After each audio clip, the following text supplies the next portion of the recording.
It's out of our control. He's down in Warrnambool, down the bottom of Victoria. Given the current climate that we've been putting up with the last couple of weeks, we thought we'd just have a bit of a yarn about the weather and how this weather's affecting our projects. I know we've had, trying to dig a new job at the moment, and we've had an excavator working for a week last week, and then it fills up with water. And 3 or 4 days, it's not only the rain days that's what some people don't understand that hold the job up, because when it stops raining, you need a couple of days at least, usually, to get it to dry out so you can get back on it. And then what's been happening the last week is it's rain.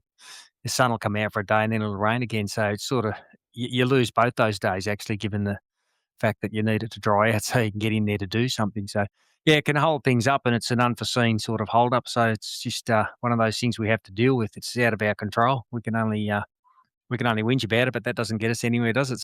Thinking about building or renovating? Or maybe you are already knee-deep in a project now. Are you feeling unsure of which steps to take and if you are making the right calls? You're not alone. Welcome to Builders Beyond Borders, the podcast where experienced Aussie builders share real stories, insider tips, and practical advice so you can build with confidence, avoid costly mistakes, and actually enjoy the journey. Let's dive in.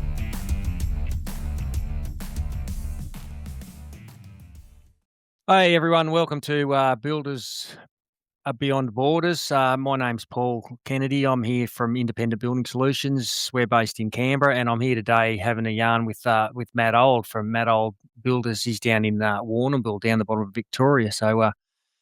Given the current climate that we've been putting up with the last couple of weeks, we thought we'd just have a bit of a yarn about the weather and how this weather's affecting our projects. I know we've had, trying to dig a new job at the moment, and we've had an excavator working for a week last week, and then it fills up with water. And 3 or 4 days, it's not only the rain days that's what some people don't understand that hold the job up, because when it stops raining, you need a couple of days at least, usually, to get it to dry out so you can get back on it. And then what's been happening the last week is it's rain.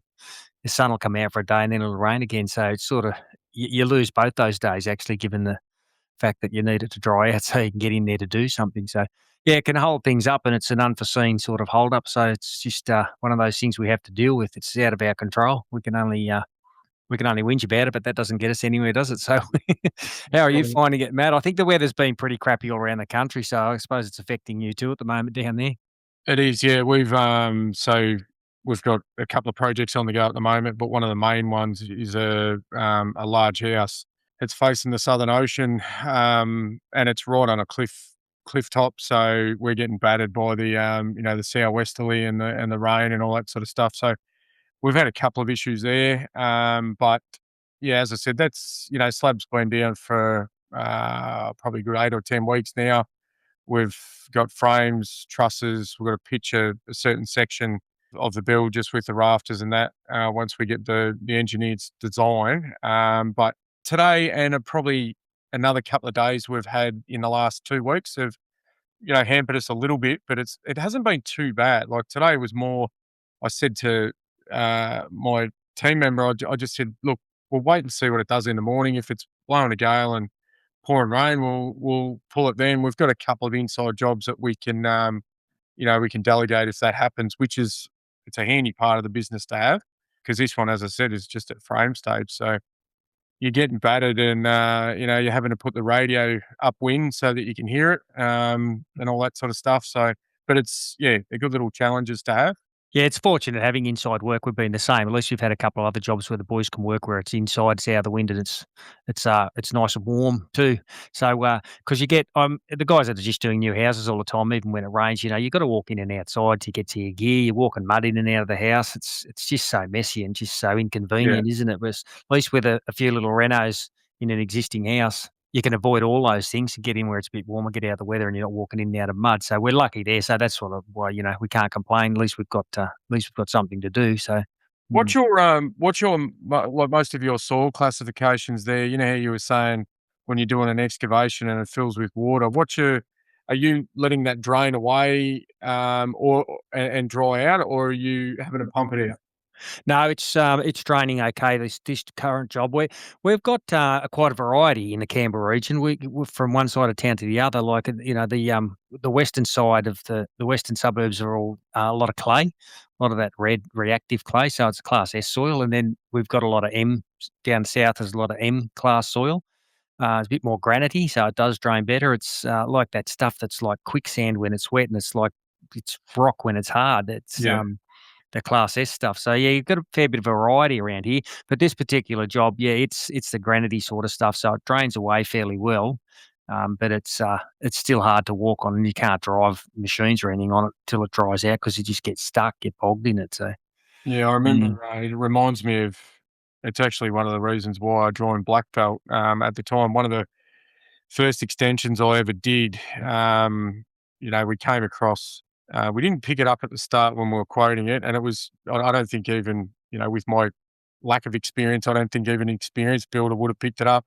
We've we've dug all the trenches, we've got down to, the KPA rating that we've got to get from the soil test and the engineer's details, but then we noticed that the next door neighbours, who were about 300 mil higher than the block we were extending on, their driveway fell towards the fence, in the dividing fence line, and then there was their driveway, the owner's driveway, actually ran back to the house. So instead of it going into the fence line and then getting away from the foundations, we were copping some of the roof water too, because some of the neighbours' connections weren't hooked up to legal point of discharge and all that sort of stuff. So we ended up having to put the job on hold for a while until we got it re-engineered, and then they ended up having a drain have to be put in the middle of the driveway to be able to catch the water. mhm. So another expense that, as soon as we picked up that all the water was just flooding our footings, we were like, hang on, we're going to end up with all this water underneath the house because it was, brick base with bearers and joists. So it was it was one of those things that you only pick it up then and there. And as I said, even a draftsman or an engineer might not have picked it up because they very rarely look at what the neighbours are putting out of their downpipes. So Yeah, that can be a common issue, can't it? And you can't get information off what the neighbours are doing either, or you certainly can't get plans and things because of privacy stuff. But sometimes, yeah, they can muck up what you're doing on your block by sending all their water onto it. that's And right. you've got to, Yeah. yeah, you've got to try and I always try and rely on gravity where we can, though. So I mean, you can put sumps in all over the place, but at the end of the day, if you get a big downpour, they'll back up if it's too much for them to cope with, Yeah. and they'll also, if you get a blockage, it backs up, then you got water where you don't want water. So if you can try and grey the ground around your building and get gravity to work for you, so it just keeps moving generally in the natural direction where it was, where the ground ran before the houses were all built. If everyone did that, Yeah. it would keep everything simple. It's not always that easy, I guess, is it? But that's what you need to do if you can. It's funny Mm. how it ended up being a low-lying area of Warrnambool, and it was a point where I knew a builder who'd done a job 3 or 4 doors down, and I actually rang him about it, and I said, "Look, when you did your extension to a friend of mine's house, what did you come across?" And he said, "Oh, mate, the water that they found under the existing house." So all these homes have just been built too low, but back then there wasn't really, these were probably built in the late '70s, mid '80s, so there wasn't as much thought put into, the heights of the houses and even airflow underneath. Because majority of these houses, like when we ripped up the floor to extend and marry it all together, there was only 150 mil of airflow underneath the bearer. So they're certainly not meeting the codes of today. And then you go and throw a couple of 100 litres of water underneath it or more. It's funny, the owner said, "Oh, yeah, it's funny you say that about water. Every time it rains or it's winter and then they put their heater on, all the windows fog up." And it would be because all the moisture's sitting underneath the house, and then they turn the heaters on, and it's turned it into a steamy environment, and all the windows were fogging up. So it was lucky that it wasn't a costly exercise for me, although it held the job up for a little bit. It was just one of those things that you address at the time. But I look back at that now and just think, I wouldn't have done that job now, with the experience I've got. So Yeah, well, you live and learn, don't you, with those things? And I think councils and the like do as well, designers and that, because we had a lot of houses were always bearers and joists back in the early days here too, and they were too close to the ground. And Yeah, any time you need to have need to get under them, you can't because you can't fit, and then they'd have problems with them. There'd be all sorts of issues. So they obviously changed those rules to make them higher and avoid those complications. But that's when houses all started to go to concrete floors then, because it became cheaper to build with a concrete floor than it did with yeah, Veras and Joyce because of the stairs and landings and all the other things that went along with it. So yeah, things change over time, and we had the concrete codes and footings codes change back in the 80s for that same reason too. A lot of houses were cracking around that western areas where the clay was and that sort of thing, so they redo the footing codes. yeah, So yeah, you live and learn, don't you? And diverting water, because see, the climates have changing too, and the rainfall patterns have changed a lot too since these cities were designed as well. So, I get it quite often. People say, "I need more downpipes. My gutters are overflowing," but their gutters are backing up, like their storm waters are backing up because the pipe's not big enough. So you got yeah. to explain to them that when you get a heavy downpour, you've got all that water trying to get into one pipe out in the street, and every other house in the street's trying to get into that pipe as well. And so that That's right. bottleneck causes it to back up. So it doesn't matter if you've got one downpipe or 10 downpipes, it's still going to do the same thing. Yeah, Some people understand, some people sort of don't, but you get through to them eventually. But yeah, so you need that's where overflows to let the water run out and let the water just drain away across the lawn or down the driveway, down the road. Like it's sort of like I said earlier, with gravity is your best option because it doesn't give you any grief, doesn't yeah. do any That's right. damage. Mm. What is what's your rainfall like at the moment? Obviously, we're in a or we are down here. We've been in a semi drought, I suppose. Our farmers are screaming for water and all that sort of stuff. What's it like up your way? I think we're back past where we used to be. I'm not sure the actual numbers. I think 48 inches is average rain back in the inches days, Yeah, but it got to less than half that for 20 odd years or more with the drought we had, and then it started to rain a lot and everything's flooded and the water tables have come back up, and then it dries out again. Like we need this rain now because it's been very dry, but I don't think we're getting anywhere near that kind of rainfall that was recorded back in those days. So I'd have to do have a look at the figures, mate. I'm not sure about that do actually. you have Mm. a lot of farming and agricultural? Like, are you reliant on the farmers and that are around you to be spending money if things are tight for them? Do you find that your inquiries slow up a little bit as well? Yeah, no, we're not affected by that at all. We're surrounded by farming land every direction we go.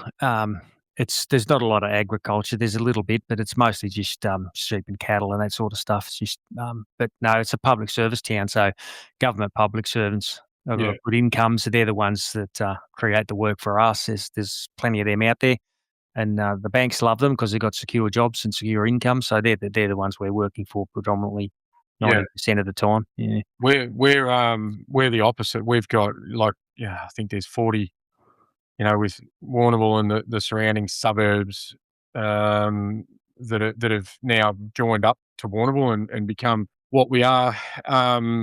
We're very reliant on, so we've got cattle, beef, dairy, produce as well, spuds, carrots, all that sort of stuff. A lot of maize and stuff like that gets grown around the region. And dairy is a huge one. I think I read somewhere the other day that our lower part of Victoria and down to the Otways and all that supplies 65% of Australia's milk. Mm. So when they're struggling, we struggle with inquiries and stuff like that. It's weird. Like when the farmers are quiet, generally, majority of the retail and your tradesman based stuff are very quiet as well. We had a section there, this rain that we've been getting the last sort of say 3 to 4 weeks, slowly starting to kick things back into gear. There is some healthier inquiries out there, but not really as much as what we've seen post COVID. Post COVID, when the seasons were more regular, and the farmers knew when they were going to, be farming and spending and all that sort of stuff, that our inquiries were quite heavy then. Yeah, it's funny how, one thing can limit the other. Yeah, yeah, no, well, because like I say, being the public service town that it is, it's busy usually all the time. What we found last year, quite a year, we've ever had. I think interest rate rises was the main reason for that, because I think they get themselves in over their head in debt, a lot of these people, because we've got a whole generation never seen an interest rate rise. They haven't been up since, was it the late 80s, early 90s? I Yeah, think they've been coming down ever since then. So they've sort of, and they're not even high, but for them, I guess it is high if they've bought a house in the last 30 odd years. That's as high as they've seen it. But also the election and all that sort of stuff seems to affect it a little bit around here. I don't know why they all get a bit standoffish with everything. You know, it takes them a year or so and they get over it and get on with it. Nothing changes and it's gone the other way. Now it's busier than ever. So I think yeah, it's just a mindset thing. Like they worry about their job because there's an election, sorry, coming up, and it's really, I mean, the job's secure. Most of the jobs are secure, I'd imagine. They just might get moved around a bit if there's a change of government. That's all. But it still seems to make them just stop and wait a bit for some reason. yeah, Mm. yeah. What projects have you got on the go at the moment? Well, we've got a few extensions in the pipeline. That's what we do predominantly, the bigger extensions. You know, we've got 3 or 4 going. We've got 3 or 4 in the planning process, and we've got 3 or 4 sort of coming through for next year as well. So things are looking pretty good in that department. We've got a couple of new houses, one knockdown rebuild, if we want, and I think they're going to wait. I've told them we can't do it till sort of this time next year, but we're trying to get them to wait rather than, you know, trying to get someone else. A lot of the time they don't want to wait, so they'll try and get someone else, but then they can't, so they come back and say, you know, put us on your waiting list, sort of thing. So it's a good position to be in, really, with that sort of thing. Yeah, Booked up, yeah. And the extensions are getting bigger too. Like, if, you know, 5 years ago, if extension got up around 300,000 or 400,000, they'd just look at knocking the house down because it usually worked out cheaper. But that's not happening now. We're doing $500,000 extensions fairly regularly. We've got one at 7 at the moment. You know, it's an extension, so a full reno as well, obviously on the old house as well. But they're not knocking them down quite as rapidly as they were, which I think in some ways it's probably better. You know, waste, landfill, and all that sort of thing is becoming a big issue. So if the house has got good structure and you can work with it, then I think it's better to leave it up. and most Mm. people love where they live too. Like they've established schools, friends, neighbours, sporting groups, and all that sort of stuff. We're doing a similar one at the moment. Ideally, they're looking at having a budget of around that 550 tops, but I can see this like where each room is renovated. So built-in robes and new windows, external plaster off, and we're going to upgrade all the insulation and all that for them. So this will top 700 to 800, I reckon, easily by the time. And then it's got a knockdown part off the back, bring the garage to the front. So but as you said, I reckon 5, maybe 6 year ago, people would just go, "Nah, bugger that. I wouldn't. There's no way I want to spend that much money on a house that is still not really going to be brand new, the whole thing." And then they turn around and go, "No, I'll just sell up and go and put it into a new house." But even Yeah. then, the price of with the price of land and starting costs and all that sort of stuff, it can get away pretty quick. Yeah, well, a lot of builders won't agree. They'll say, "Oh, you're better off to knock it down so it's all new." And I do understand that. I do get that because they're not wrong in that sense. It just depends on the situation. But it was the price of land got so expensive. That's why knockdowns were getting so popular. But then the price of materials and labour went up so much after COVID that the price of the new build got so expensive as well that then it just made that gap between whether you knock it down or don't knock it down a couple 100,000 more than what it used to be. So you've got to weigh up the options of what you're getting for what you're spending, and it's better What's to fix them up if they're still, like I say, structurally sound. what's the land release like in Canberra? Is there always constant estates popping up and No, growing? no. Well, that's the thing. See, Canberra's ran out of land. There's a couple of suburbs that are getting finished off. There's a bit of stuff out on the. There's a still be a fair bit going on outside over the borders in New South Wales. There's still a few developments.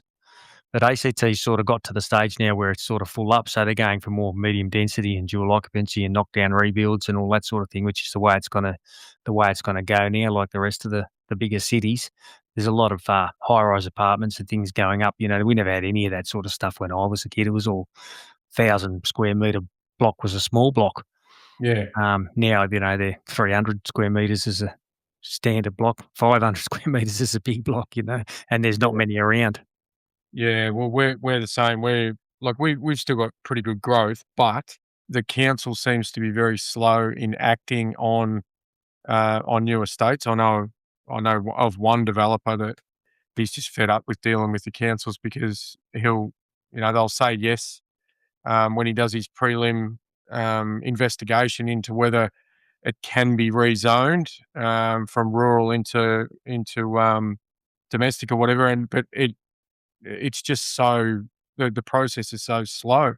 So he'll fork out millions of dollars for the land, and then the process for him to actually then turn around and sell or get approval from council is just it could be years. Yeah. So, Mm. and we don't have as many developers that are around, and because Warrnambool's quite hilly, so there is some flat blocks out there, but majority of the land they're all cut and fill. And the volume builders don't really like. They'll do them if they have to, but majority of them don't like bears and joists or anything like that. So there's not many split level ones around either. So because we've grown to a point where they're now relying on farmers to sell up land or get off the farm or reduce the size of the farm in order to create new areas. So, and I think that's the reason why, or that and other reasons, but that's one of the main reasons why block lands are block prices are so dear around here. Like it's just so a good block is quite scarce. So. Mm. And you have got pretty good population growth too, have you? Yeah, it's Yeah. pretty consistent. I don't know what the actual figures are, but it's always growing. I think, we're sort of in between. So Portland is an hour away. That's a port city. They've got that's where a majority of the cattle will end up. To be exported. They've also got aluminium smelter over there, as well as what else do they do? Wood chips, and there's a lot of pine plantations and stuff like that over there, sort of in between here and Mount Gambier. So a lot of that ends up getting exported and, all that sort of stuff. And then we're only 2.5 to 2 3/4 hours from Melbourne. So you've got that reach of Melbourne people that actually like coming down here, and the prices are fairly, I think a medium house price for Melbourne is $1.1 million. So whereas down here it might be closer to 550, 600. So they can get two houses for the price that they can up there. So yeah, that would be one of the main reasons for the growth, I reckon. Just being in like a seesaw in an area where you've got a lot of push and pull from other places for growth. So, and there's Yeah. good job opportunities and stuff like that as well. And working from home, which is what a lot of people are doing these days, I guess it doesn't matter where they live then so much if they don't have to be in the office every day either, yeah. So I think That's that's right. caused a lot of changes in that sort of stuff, I think, all around the country. Yeah, definitely. Like we did I had to do the trip to Melbourne. I flew up to Brisbane the other day for a work conference, and just coming home, I flew into Melbourne at supposed to be 5 o'clock. I think it was 6 o'clock by the time I got off the plane and in the car. By the time I got out of traffic and got on the main highway, I was home by 9:30, 10 o'clock. So it's not that far to be able to, like, I'm sure there'd be Melbourne people that while they're working from home, they'd probably have the office there that they can work at, and then live down here and have that seaside type lifestyle. But yeah, it's definitely one of the reasons why contributed to growth and all that sort of stuff. So. All right, well, I think, yeah, we might have to call it a time there, I think, Matt. So, yeah, thanks for that today, mate, and No worries at all. we'll catch up with you on the next one. Will do. See you, mate. Thanks for tuning in to Builders Beyond Borders. If today's episode helped you feel more prepared, clearer, or more confident, share it with a mate who's planning their own build or reno. Got a question about building, renovating, or working with tradies? Send it our way. We might cover it in a future episode. And don't forget to hit follow or subscribe so you never miss the real stories, practical tips, and builder insights we've got coming your way. Everything shared on this podcast is based on our experiences and those of our guests. It's general info only. Any reliance on the information provided is done at your own risk.